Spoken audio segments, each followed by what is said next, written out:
Hello guys, magandang araw.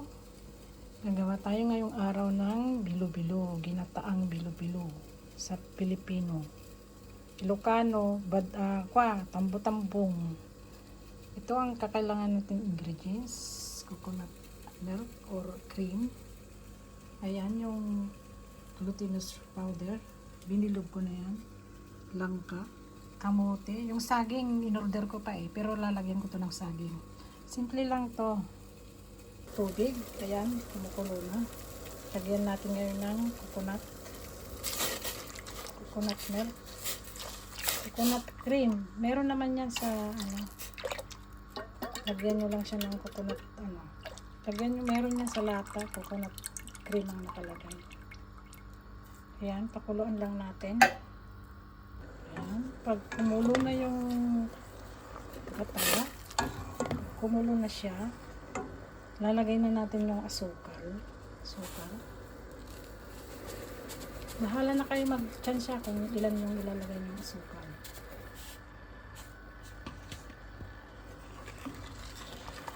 Haluin natin para sure na yung langka ay yung asukal ay natunaw.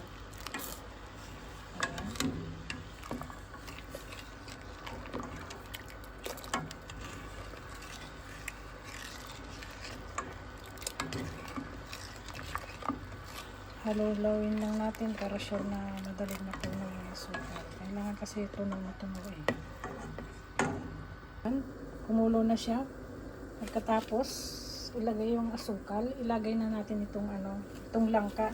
Ito yung dilata lang na langka. Wala kasi akong fresh na nakita dito. Pero may fresh, okay din ito. Lagay na natin. Hinati-hati ko lang siya. Katamtamang laki. Mahangang kayo. Halo-haloin natin.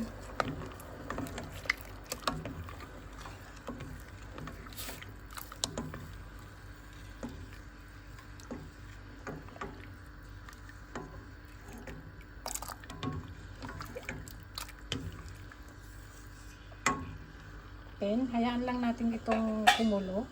Mga 2 minutes, ganon. Tapos, ilalagay na natin yung ating bilo-bilo. Yung ating rice flour. Ito. Mamaya ilalagay na natin. Ito. Hayaan muna natin ng kumulo ng mga 2 minutes. Ayan. 2 minutes. Ayan, kumukulo na. Yung ating langka, ilagay na natin itong bilo-bilo. Ito, yung glutinous powder. Ito, bilo-bilo.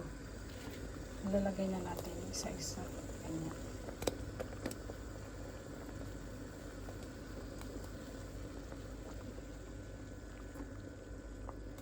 Dumidikit kasi pag Ayan.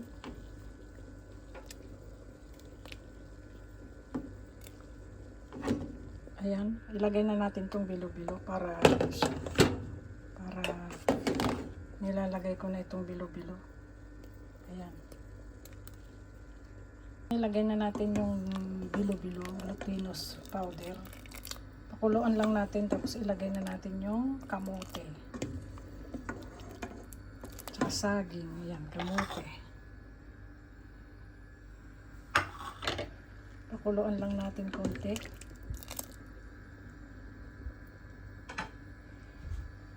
So, ito yung kamote. Try na tayo ng kamote. Kasi kumulo na siya. Dagdagan pa natin yung kamote.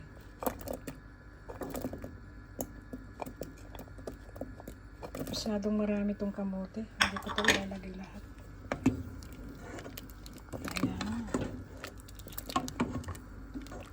So, hintayin lang natin na maluto yung kamote. Tsaka natin ilagay yung gulaman. Kumukulo na ang ating bilo-bilo. Lutuin lang natin yung kamote. Tapos lalagyan ko ng lalagay ko yung gulaman.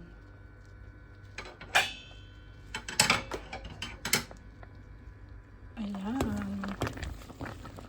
Luto na. Try natin.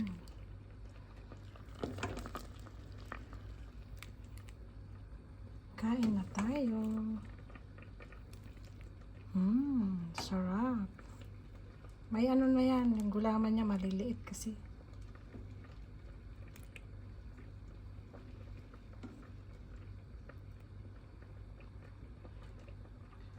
Kain na tayo ng masarap na bilo-bilo.